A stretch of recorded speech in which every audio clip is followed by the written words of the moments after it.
Jadi saya sebenarnya bukan dulu pemain bola, sebenarnya bukan. Oh, Saya berangkat dari atletik. Jadi saya waktu SD, SMP itu pelari 100 meter.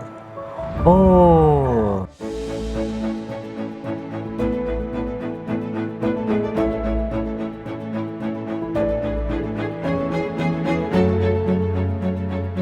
Van Basten. Goed. Oh, wat een goal! Wat een goal!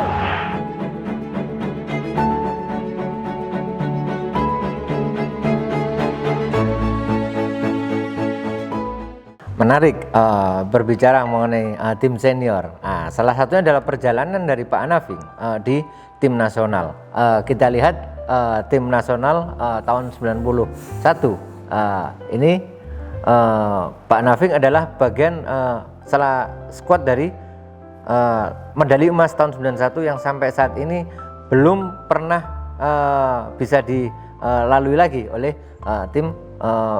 timnas PSSI yang sekarang ini. Nah, ini mungkin yang identik dengan nomor 11. Di Niak Mitra juga nomor 11 Pak Anaving ya? Sejak dari Makassar sudah nomor 11. Sudah nomor 11. Jadi nomor favorit lah. Oh, nomor favorit. Iya. Nah, di timnas pun juga nomor 11. 11. Ya. Bagaimana perjalanan Pak Anaving?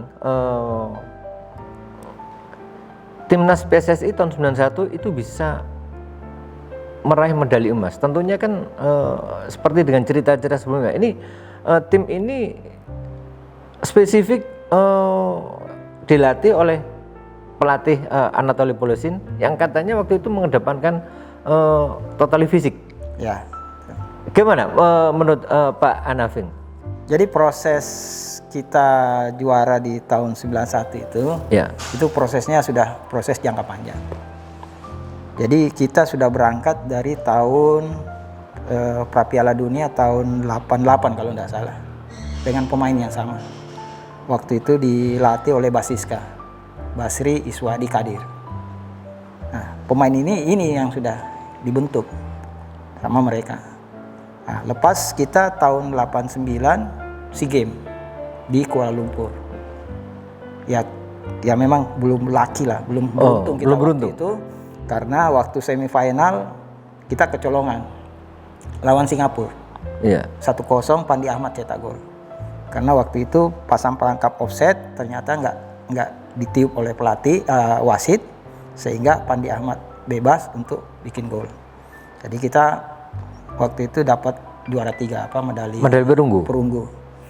Nah, lepas itu masuklah pelatih baru Anatoly Polosin. Nah, Anatoly Polosin dia tidak bentuk tim, dia tidak bikin baru. Oh. Dia minta ke PSSI, mana pemain Anda yang dulu, yang sebelum SEA Games yang tahun kemarin. Iya. Nah, itulah dipanggil kembali, kemudian Polosin lihat. Nah, jadi wajah-wajah pemain di era itu, ya itu saja sudah. Ya Edi Arto, Erik Ibrahim di belakang, ya apalagi Benny Van Breukelen, ada kiper ada 4, ada siapa Latu Perisa, Doni Latu Perisa, ya itu 4 pemain goalkeeper. Kemudian belakangnya juga sama, ya tengahnya juga sama, depannya juga sama. Jadi tidak ada perubahan. Nah, dia lihat dulu. Setelah Polosin datang, wah kaget juga kita kan. Pertama datang, ini latihan apa ini? Wah langsung digenjot aja kita, latihan fisik. Lari 20 km di Bandung, naik gunung turun gunung. Gitu. Nah disitulah dia nyampaikan bahwa pemain Indonesia tidak punya fisik yang bagus. Jadi sulit untuk meraih prestasi tinggi kalau fisik Anda seperti ini. Nah, makanya sepanjang program dia itu banyak. Dia ciptakan dulu daya tahan, dia strength, dia kuatkan semua. Nah, pemain-pemain tidak kuat ya pasti mundur. Nah, itu alami dia bilang, itu proses alami. Kalau dia mau mundur silakan. Nah, kebetulan masih ada bertahan beberapa senior-senior itu. Jadi proses kita juara itu karena simetri kita udah ada. Jadi secara tim, secara kerja sama tim kita sudah oke, tidak ada masalah. Cuma memang kekurangan kita fisik, daya tahan kita tidak cukup, strength kita nggak cukup. Makanya dibuatlah latihan itu sehari 3 kali. Pagi dilatih daya tahan, siang dilatih kekuatan, sore baru teknik. Tapi satu yang menurut saya sangat positif, selama kita dilatih hampir 2 tahun dengan Polosin, satu pun tidak ada yang cedera otot, satu pun tidak ada. Berarti program fisiknya benar gitu loh. Karena mungkin kalau saya melihat mungkin recovery-nya yang bagus. Jadi latihannya yang terencana, terus recovery yang benar gitu. Sehingga tidak sampai ada yang cedera otot dalam proses latihan. Nah, inilah yang membuat kenapa kita waktu di SEA Games itu kita punya kekuatan yang super gitu. Kan namanya turnamen sistem kan main istirahat, main istirahat. Betul, Jadi kalau nggak punya daya tahan yang bagus, mungkin di final kita sudah ambur lah. Artinya kita lebih dikuasai daripada Thailand, karena Thailand juga punya kualitas pemain yang luar biasa. Ada Piapong, ada banyak lah pemain mereka waktu itu. Nah, makanya apa yang disampaikan kapten kami si Peralatu bahwa ketika perpanjangan waktu kita lebih dominan karena fisik kita yang bagus. Nah, makanya ketika di penalti dia sudah tidak punya tenaga karena dia sudah under pressure, sudah di bawah tekanan dia. Fisiknya sudah nggak konsentrasi. Lagi. Namanya kalau orang fisik sudah lemah pasti kan konsentrasi, sangat pengaruh konsentrasi. Makanya orang yang fisiknya lemah ketika terus ditekan pasti emosi. Ya. Nah, lihat sepak bola kita kadang berkelahi kan. Emosi. Karena apa? Karena fisiknya lemah. Fisiknya sudah lemah. Turun.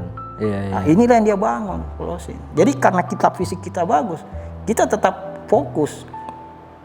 Jadi emosi masih dalam kontrol. Akhirnya sukseslah kita. Jadi prosesnya memang sudah jangka panjang.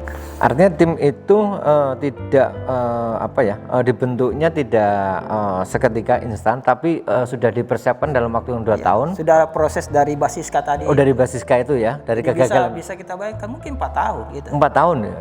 4 tahun proses. Nah, inilah yang ketika Luis Milla datang, dia bilang, saya nggak bisa dalam waktu 1-2 tahun bisa kasih juara, nggak bisa. Saya butuh proses. Karena pemain-pemain Indonesia ini punya bakat yang luar biasa. Cuma kelemahannya dia knowledge game-nya yang lemah. Pengetahuan tentang game yang 3 moment itu. Bagaimana saat dia menyerang, bagaimana saat dia bertahan, bagaimana transisi ketika dia menguasai bola. Bagaimana transisi ketika dia kehilangan bola. Nah, ini butuh proses panjang. Nggak bisa anak-anak muda ini langsung diminta top prestasi, nggak bisa, butuh waktu.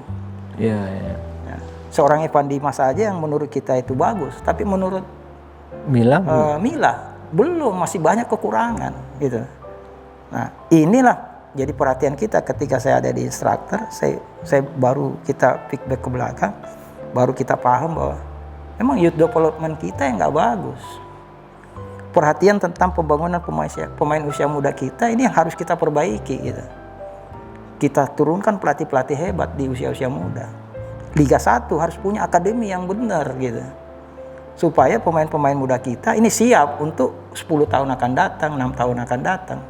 Karena wajah sepak bola kita ada di tahun ini. Kalau kita lihat pembinaan kita tahun ini seperti ini, bisa bayangkan 6 tahun akan datang. Ya seperti itu juga prestasi kita. Makanya kenapa Vietnam ini luar biasa peningkatannya. Karena 10 tahun atau 6-8 tahun yang lalu dia sudah melakukan itu. Dan itu dilakukan secara konsisten dan benar terstruktur gitu. Misalnya di Liga 1 dia punya direktur teknik akademi. Nah, siapa direktur teknik akademinya? Orang yang memang paham tentang program pembinaan usia muda. Seperti kami waktu di Pro AFC, kita datang ke Alaves, satu kota kecil di Victoria, di klub Alaves. Pelatih akademinya saja sudah pro Euro semua. Sudah pro semua. Jadi bagaimana tidak hebat pemain-pemain mereka. Kemudian dia dikontrol oleh seorang direktur teknik yang sangat luar biasa, yang sudah melahirkan beberapa pemain-pemain hebat dan pelatih hebat. Karena di akademi itu kan kalau direktur tekniknya bagus, dia melahirkan 2. Pelatih yang bagus dan pemain yang bagus. Karena pelatih itu yang bekerja situ kan dalam kontrol. evaluasi, kontrol, dan mereka bekerja jangka panjang. Iya. Kita kan semua jangka pendek. Betul. Dan mengharapkan hasil instan semua kan gitu. Iya. Ya contoh lah kita ini. Setelah Liga 1 selesai, banyak akademi yang tidak aktif kan. Betul.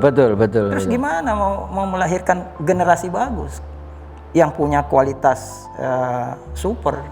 Artinya untuk menjadikan dia pemain hebat di Liga 1, kan dia harus memenuhi kriteria teknik dasar oke, fisik oke, taktik oke, dia paham tentang permainan itu, knowledge of the game-nya, 3 moment dia mesti paham. Nah ini prosesnya tidak bisa 1 tahun 2 tahun, butuh waktu. Makanya kalau mau hebat pemain sepak bola kita lihat sekarang usia 12-13 tahun kita ini sekarang, bagaimana latihannya? Atau 13-14 tahun, bagaimana latihannya? Tekniknya sudah oke nggak?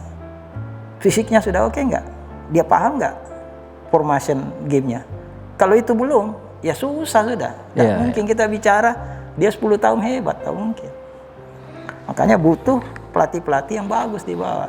Nah, yang bisa melakukan itu ya Liga Pro. Kalau kita harus di SSB nggak mungkin. Karena SSB ya hari ini dia datang, besok belum tentu datang. Iya. Ada yang mampu bayar, ada yang nggak mampu bayar. Ya, makanya perhatian kita memang harus ada. Liga Pro kita, Liga 1 kita ini harus ada itu. Tunjuk di situ direktur teknik yang ahli, yang bisa membuat program jangka panjang dari tahun ke tahun, pelatih yang berkualitas, sehingga melahirkan pemain-pemain hebat. Ya enggak usah kita berpikir panjang dulu lah. Ketika saya 2 tahun di Persebaya sebagai direktur teknik ya, kita melahirkan pemain-pemain hebat. Ada 12 pemain nasional kita ciptakan di situ. 4 di usia 16, 4 usia 18, dan 4 di usia 20. Dalam jangka 2 tahun. Kenapa bisa melahirkan? Karena programnya terstruktur. Kita buatkan program yang memang terus. Ya ada tangga 1, tangga 2, tangga 3, tangga 4. Jadi punya tangga prestasi. Nggak mungkin kita baru melatih tangga 1 terus langsung ke tangga 5. Dari mana bisa? Jadi ada step by stepnya kita buat. Kemudian pelatihnya juga nggak ganti-ganti. Oh iya. Harus pelatih yang sama, karena kalau kita ganti tahun depan, ya filosofi dia juga beda gitu loh. Jadi saya buatkan program, saya awasi, ya kita tunjuklah Yongki Kastania 16, yang 18-nya Lulut Kistono, yang 20-nya Uston Nawawi. Ini mantan-mantan pemain bagus, tapi kalau dia tidak terkontrol dalam membuat sesi latihannya, programnya nggak bagus, ya nggak bisa juga. Oh iya. Nah, akhirnya muncullah Uston Nawawi, juara usia 20. Muncullah Yongki Kastania, juara usia 16 tahun. Iya. Muncullah Seger Sutrisno, juara Surat Tingkap usia 17 tahun. Betul. Ya. Nah, proses ini harus dijaga gitu. Artinya kalau akademi melakukan hal yang seperti itu, saya yakin deh sepak bola kita akan bagus. Ya. Tapi apa yang terjadi kan nggak ada ini. Kena pandemi semua tidur semua. Yeah. Ini pun sekarang saya dapat informasi bahwa tanggal 20 Agustus Liga sudah diputar. Mana kita punya pemain akademi yang sudah siap? Persiapannya mendadak semua. Yeah. Jadi akhirnya bahkan yang lebih sedih juga kita ada Liga 1 tapi pakai klub lain gitu. Ya, inilah harus jadi perhatian para pemilik klub, termasuk PSSI. Iya. Kalau mau sepak bola kita bagus, youth development ini harus dibangun dengan benar, tata dengan betul. Siapa direktur teknik, siapa pelatihnya. Kalau enggak, ya sudah. Seperti inilah wajah sepak bola kita. Oke. Nah, menarik juga Pak Anaving ini salah satu legenda dari, ya boleh dikatakan legenda, artinya karir bolanya itu dihabiskan ya hanya dari 2 klub kalau nggak salah, yang dari Bima Kencana kemudian ke Niak Mitra, sampai Niak Mitra Bubar ke Mitra. Terus pindah ke Mitra ya. Jadi begini Mas, waktu saya di Niak Mitra habis masa kontrak itu banyak juga klub yang minat. Ada Pelita Jaya waktu itu minat. Kemudian termasuk Tunas Inti juga minat, Warna Agung juga berminat waktu itu. Ini kan klub-klub papan atas semua. Betul. Itu. Satu yang membuat saya kenapa saya betah di Niak Mitra. Satu, atmosfer sepak bolanya luar biasa. Supporternya luar biasa. Di era kami di Galatama Iya. Mereka sangat mencintai seorang bintang. Jadi kalau bintangnya main itu, jangan kau ganggu itu bintang itu. Jadi pernah kejadian saya lagi dribble di sliding sampai celana saya sobek. Penonton marah. Waktu lawan? Kalau tidak salah dari Medan. Oh, dari Medan. Medan Jaya atau Perda Detek? Jaya kalau Medan Jaya ya. Penonton marah. Jadi penonton itu spontanitas lempar ya botol-botol minuman Iya. ke orang yang sliding saya waktu itu. Disitulah, wah ini luar biasa ya masyarakat sepak bola di Surabaya. Nah, sehingga pada saat itu muncul di media bahwa saya diminati si A, si B, klub A, besar klub B. itu ya. Nah, banyak juga supporter yang datang. Wah, jangan pindah. Oh. Nah, itulah yang membuat saya betah. Ya saya nggak melihat gajinya sih ya. Iya. Waktu itu saya di Niak masih 150.000. Tapi saya anggap saya sudah cukup lah. Iya. Karena tawaran di Pelita Jaya waktu itu juga cukup besar. Sekitar 300 dua kali lipat dari Iya. Pelita Jaya juga lagi top-topnya kan. Betul. Lagi mau merekrut pemain-pemain bintang. Iya, Saya betah dengan itu. Iya, Pelita Jaya. Karena apa, saya merasa nyaman. Buat apa saya pergi ke klub lain tapi saya tidak nyaman gitu. Sepak bola ini kan harus kita nikmati. Kita harus nyaman di satu tempat, kita menikmati permainan, teman-teman lain mendukung. Kan itu ya. Kita datang ke satu tempat tapi kita kerja sendiri. Ya, kita dituntut banyak orang. Iya. Ya, belum tentu juga kita datang ke sana terus bisa adaptasi. Apalagi di ibu kota kan. Nah, saya sudah merasa nyaman makanya saya betah. Sehingga beberapa teman-teman saya di era itu pindah semua. Yesi pindah, Jaya Hartono pindah, Freddy Muli pindah, semua pindah. Tinggal saya sendiri senior. Ya, Al Hadad ke Asabab. Ya, banyak yang ke Arema juga. Betul. Tinggal saya yang senior waktu itu. Kenapa saya betah? Karena saya punya rasa, ya itu tadi, saya nyaman di sini. Dan saya butuh juga mengangkat, saya punya pemain-pemain muda. Ada Joko Susilo, ada Nanangku Sardianto, ada yang anak-anak muda ini perlu kita support. Gitu. Itu waktu itu Niak Mitra ya Mas ya? Masih Niak Mitra. Masih Niak Mitra ya? Era terakhir itu. Era terakhir. Jadi generasi ketiga. Baru itu bubar. Ada Sunardice, nah itu baru kita bubar. Ya kipernya Anas Yahya itu kiper. Nah, lepas itu karena ada pro kontra tentang kompetisi kita, betul. Liga Indonesia mau digabung jadi satu, Galatama mau betul sama Liga Perserikatan. Indonesia. Nah, di situ ada pro kontra. Jadi Pak Wenas mungkin merasa tidak pas dengan penggabungan itu, sehingga dia menyatakan kalau ini digabung ya saya mundur aja. Karena ya menurut saya ya ini pendapat saya bahwa ya memang tidak ideal lah. Satu yang profesional, satu yang amatir kemudian digabung. Yang profesional punya biaya sendiri, sedangkan yang amatir punya APBD. Betul. Sama-sama kita misalnya contoh Persebaya dengan Niak Mitra, kan sama-sama mengangkat kota Surabaya. Iya. Punya sejarah. Niak Mitra punya sejarah, sudah mengangkat nama harum kota Surabaya, pernah membawa di level internasional, juara Aga Khan Cup. Betul. Ya. Kemudian mereka tidak dapat bantuan dari APBD, meskipun dia swasta.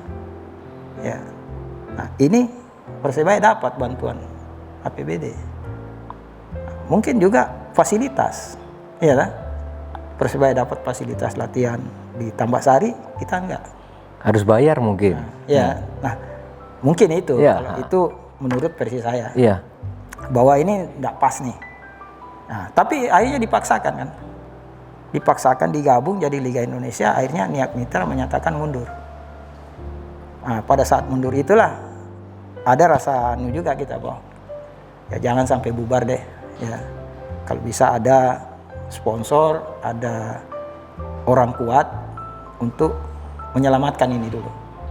Karena apa? Saya melihat saya punya junior saya ini kasihan nih. Iya. 3 bulan lagi kompetisi. Mereka enggak punya klub. Kalau ini bubar mana klub? Ngelamar di klub sudah punya pemain semua.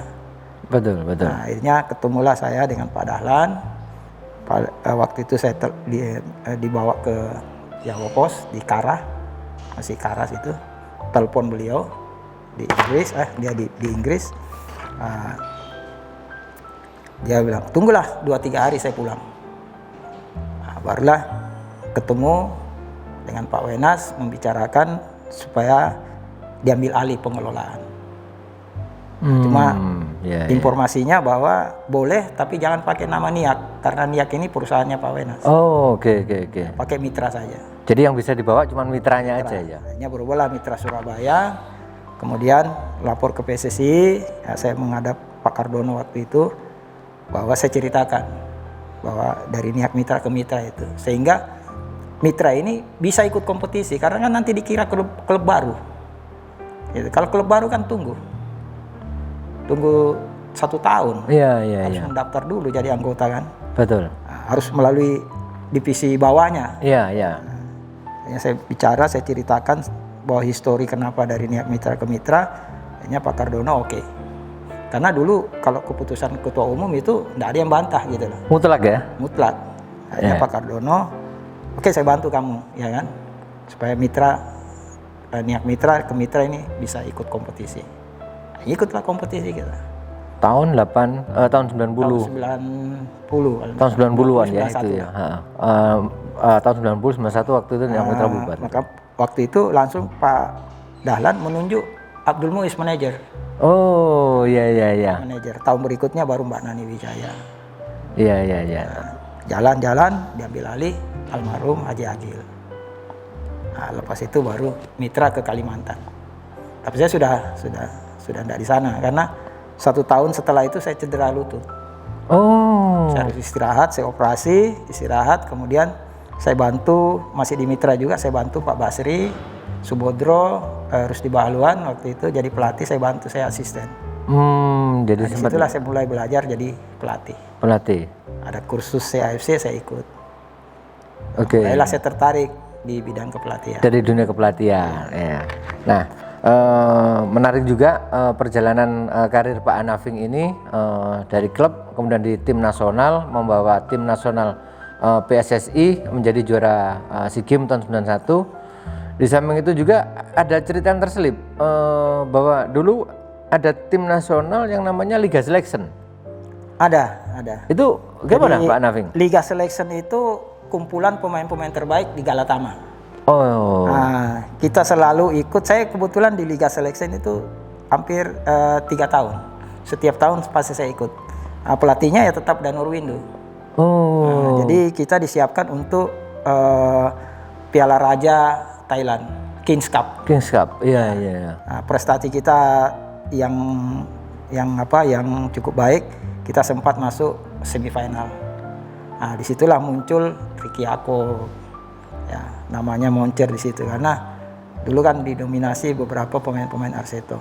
Oh iya. Karena memang biayanya waktu itu banyak dari Pak Sigit. Oh gitu. Iya dari klub ini ya. Nah itu mestinya ya liga kita ini juga harus punya itu. Jadi ada pemain-pemain terbaik liga itu dikumpulkan jadi satu.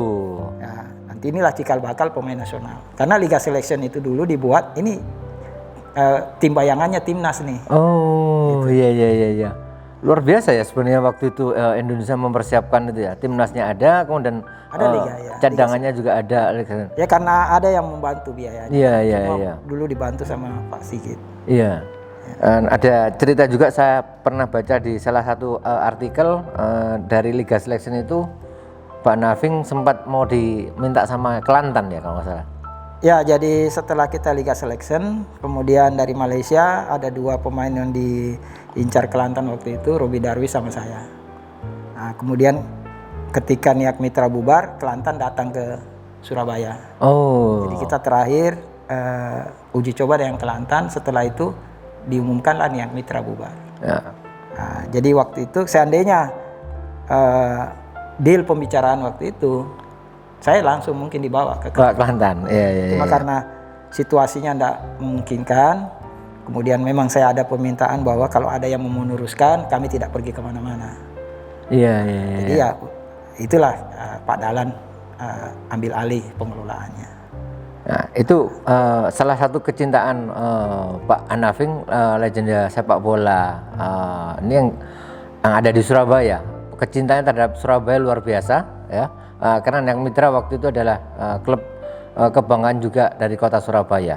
Nah, setelah perjalanan karir di di timnasnya, ada satu kejadian juga yang menarik juga mengenai nomor pemain. Saya pernah juga baca cerita itu, ada kejadian menarik. Kira-kira itu cerita sebenarnya gimana Pak Naving itu, Pak Naving? Kok waktu itu nama Pak Naving juga disebut-sebut itu, salah satu ini mengenai nomor pemain itu. Yang di timnas SEA Games tahun 91. Iya, yang di timnas SEA Games tahun 91 itu. Jadi ceritanya begini. Kebetulan saya duduk di lobi hotel. Saya melihat kita punya perlengkapan Pak Saiful. Iya. Kita panggil Babe. Mundar-mandir, saya bilang, "Be, ada urusan apa Be, kok sibuk?" Gitu. Ini loh mau cari tukang sablon. Karena itu ada peraturan bahwa kostum harus punya nomor dada. Selain nomor punggung harus punya nomor dada. Nah, kita kan belum punya gitu. Nah, tanya tukang sablon, kalau di Filipina kan tidak mungkin. Dalam 1 hari 2 hari bisa selesai. Kalaupun ada kan prosesnya juga tidak gampang kan? Iya. Nah, jadi tanya orang-orang hotel, kebetulan orang hotel juga tidak ada yang tahu tempat sablon di mana. Nah, tapi saya tanya waktu itu, coba tanya kalau tukang jual cat untuk baju ada enggak? Nah, orang hotelnya bilang ada, banyak tuh dekat sini banyak. Oh, kebetulan iya. dekat hotel kita, kalau kita keluar dari hotel itu banyak toko-toko gitu, toko-toko. Akhirnya si Babe saya bilang, "Be, gini Be, beli aja cat kain, cat baju, sama spidol. Kalau yang beli yang cat putih sama cat merah. Nanti saya yang letter." Bisa sudahlah. Ini kan darurat saya bilang. Ya, hanya pergilah dia pergi. Saya cari bekas-bekas karton itu kan. Iya, Nah, iya. Saya buat patronnya dulu. Oh, iya. Patron nomor 1 sampai 0, 1 sampai 9. 0 sampai 9. 0 sampai 9 kan. Iya. Nanti kan tinggal ditambah-tambah aja gitu. Iya, betul. Beberapa jam kemudian Pak Saiful datang. Udah beli nih. Nah, udah kita masuk di kamarnya. Jadi saya masuk di kamarnya. Kita kerja di sini aja, jangan ini supaya orang-orang enggak tahu gitu ya. Nah, akhirnya mulailah ini patronnya udah jadi nih. Tinggal dikuaskan, tinggal tempel dikuaskan aja gitu. Oh. Iya. Selesai dijemur pakai kipas angin. Itu Karena jangan sampai dijemur di luar. Saya bilang kalau dijemur di luar kan orang tahu. ketahuan, Gitu. betul. Saya kan harus istirahat. Gitu. Kita masa pemain ngurusi gitu. Iya. Marah lah nanti. Polosin ya. Iya. Nah, jadi tidak ada yang tahu. Gitu. Jadi sudah tim kostum pertama yang mau dipakai udah selesai, datanglah saya punya teman Salahuddin masuk ke kamar. "Wih, ada apa ini?" "Bos, jangan bilang siapa-siapa ya, Udin. Karena kita mau cepat selesai." "Oh iya, nomornya." Jadi Salahuddin yang tahu pertama itu. Oh, jadi penempelan nomor-nomor, pembuatan Iya. nomor bahwa yang bikin Dia yang cerita tuh pertama sampai orang tahu. Saya kan nggak mau cerita itu. Iya. Nggak ada yang tahu itu nomor saya yang bikin waktu itu. Nah, kalau waktu itu penonton di TV juga dipikirnya juga udah lengkap aja, tapi ternyata ada cerita di balik itu. Nah, seperti ini kan ya. Ini nomornya nih. Nomor 11 kan itu. Saya spidolnya itu saya sempurnakan aja kan, biasanya ada yang belobor-belobor. Iya. Saya sempurna supaya Dirapikan. Iya. Pertanian sudah siap bajunya. Iya. Luar biasa juga kreativitas dari Karena saya kebetulan senang dulu di Makassar kan sering bantu-bantu orang nyablon. Iya. Jadi, nah, terakhir ini Pak Anaving, selepas dari dunia sepak bola pemain, Pak Naving meneruskan di dunia kepelatihan dan saat ini bersama Pak Danurwindo itu ya benar ya, ini salah satu mengembangkan filosofi sepak bola Indonesia. Benar itu Pak Naving. Ya. Jadi kalau tidak salah ketika dimunculkan dulu awalnya berapa tahun yang lalu ya, kalau tidak salah 4-5 tahun yang lalu itu kita munculkan cara bermain ala Indonesia. Jadi Indonesia Way. Iya, Indonesia Way. Ketika kami ada di instruktur ya, kita munculkan cara main ala Indonesia, jadi Indonesia Way. Kemudian Bu Tisa waktu itu sekjen, coba cari bahasa Indonesia lah ya, supaya lebih keindonesiaan. Kalau Indonesia Way kan masih ada asing-asing. Iya betul. Saya nggak tahu dari mana munculnya filosofi Villanesia itu, akhirnya dimunculkanlah Villanesia. Villanesia, filosofi sepak bola Indonesia. Ini betul nih. Oh iya. Akhirnya dibuatlah Mr. Ganesha waktu itu, dia buat dirangkum bagaimana model filosofi sepak bola Indonesia. Kemudian beberapa masukan-masukan dari senior-senior, ada ya termasuk Danu Windu, Sultan Harahara, Emerald Abus, ya mungkin juga Bambang Nurdiansyah, Mundari Karya, ya berikan input bagaimana sih Villanesia itu. Nah, kemudian dimunculkan Villanesia itu dalam satu modul untuk kursus. Akhirnya kita bikinlah kursus license D, license C dengan Villanesia. Nah, ini yang kita pakai sekarang. Itu Villanesia itu. Oh iya, sekarang ini ya. Dan Pak Naving salah satu instruktur daripada. Karena begini, menurut Bandanur bahwa ketika dia ada conference AFC, dia sampaikan bahwa kalau kamu punya filosofi, ya Anda punya filosofi sepak bola, nanti kita berikan kemudahan untuk menjadi kalau buat kursus itu bisa mandiri gitu. Akhirnya muncullah Villanesia itu, sehingga kita diberi oleh AFC bahwa kita sudah bisa buat kursus sendiri. Karena dulu kan kalau kita bikin C harus lapor ke AFC dulu. AFC yang menentukan jatah Indonesia sekian. B AFC pun begitu, A AFC pun begitu.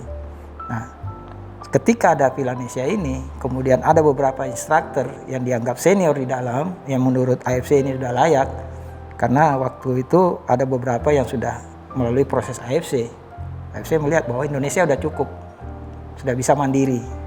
Akhirnya C kita mandiri, C AFC kita, B AFC kita sudah mandiri, A juga sudah mandiri. Ini A baru tahun ini jalan nih. Sudah ada Pak Emerald, ada Yeyen Tumena yang sudah bisa jadi instrukturnya. Iya. Nah, saya masih di B. Di B itu ada Mundari, ada saya, ada Bambang. Itu yang untuk B-nya. Iya. Nah, jadi kita sudah bisa mandiri nih. Ya karena itu tadi kita sudah punya filosofi sepak bola. Iya. Ini yang kita kembangkan terus. Oh, jadi filosofi sepak bola sudah tujuannya di samping untuk pengembangan sepak bola ini juga salah satu untuk bahwa supaya Indonesia bisa mandiri mengadakan. Ya, artinya semua negara harus punya filosofi. Harus punya filosofi. Ya, seperti Spanyol punya filosofi, ya gaya main ala Spanyol yang tiki taka. Ya sampai sekarang pun saya lihat kemarin ketika lawan Jepang itu masih dia pakai sentuhan dari kaki ke kaki. Itu filosofi dia. Iya. Beda filosofi yang dibuat oleh Brasil. Ya, Brasil filosofinya beda juga. Ya, dia banyak yang individual teknik, banyak ke lebih apa namanya ya, yang atraktif. Ya, itu filosofi negara. Nah, termasuk kita, filosofi sepak bola kita adalah dari analisa yang kita dapat, yang kita lihat di lapangan bahwa pemain-pemain Indonesia nggak bagus dalam long passing. Kita nggak bagus dalam bola-bola panjang. Bola panjang nggak bisa. Ya. Itu lah. Artinya kalaupun ada bola panjang, yang nerima juga kurang bisa menahan ini. Bolanya juga kurang bagus. Makanya dibuatlah filosofi Indonesia bahwa gaya cara main sepak bola Indonesia dari youth development, dari pemain usia muda adalah bermain dari lini ke lini. Lini ke lini. Jadi ada build up dari bawah ke tengah, build up dari tengah ke depan, bangun serangannya ya dari itu. Jadi kalau cara main kita ini kita bangun dengan betul ya, yang positif pastinya ke depan, tapi dari antar lini. Itulah gaya yang kita mau bangun gitu. Karena kelemahan kita itu tadi, kita belum bisa bola-bola direct ke depan yang akurat, masih sangat lemah. Nah, ini bisa berubah dengan catatan itu tadi bahwa perbaiki ini anak usia 12, 13, 14, latih itu dulu. Kalau itu dia nggak bisa melakukan itu, ya nggak mungkin kita bisa memainkan bola-bola panjang. Iya. Dan hampir semua, ketika kita lihat Suratin Cup, diputar Jawa Timur, karena kemarin saya sebagai direktur teknik di Jatim, saya melihat juga bahwa kelemahan anak-anak muda kita itu tidak bisa memainkan bola-bola panjang ke depan. Jadi bagaimana bisa transisi bagus, bagaimana bisa counter attack bagus, kalau itu tidak bisa. Nah, inilah yang harus kita akomodir. Dan itu yang kemungkinan besar bisa diterapkan diaplikasikan oleh sepak bola Indonesia. Nah, itu yang kita ajarkan. Kita ajarkan ke setiap kursus, baik B, C, B. Nah, pengembangannya terserah nanti pelatih. Bahwa Villanesia ini adalah cara mudah melatih anak-anak usia muda gitu loh. Dengan pola yang kita buat 4-3-3. Ini cara mudah karena selalu ada bentuk, ada segi 3, ada segi 4. Nanti setelah mereka berangkat dewasa, ya tergantung klub masing-masing. Kalau klubnya mau pakai 4-4-2, mau pakai model apapun, anak-anak ini udah paham gitu, sudah ngerti cara main. Karena pondasi sepak bola kita, kalau saya melihat itu di 1-4-3-3. 1-4-3-3. Kan itu bisa berubah bermacam-macam formasi. Itu kalau kita bicara teknik taktik sepak bolanya kan, itu bisa berubah banyak formasi. Tapi kita ajarkan di situ bahwa Villanesia ini untuk membangun pondasi sepak bola kita yang benar dulu gitu. Sahabat Hiperbola, demikian tadi bincang-bincang kita dengan legenda sepak bola dalam Hiperbola Memori. Semoga apa yang kita dengarkan, apa yang diceritakan oleh legenda kita itu membawa manfaat untuk kita dan generasi muda yang akan datang. Saya Muhammad Yasin, salam Hiperbola Memori, sampai jumpa.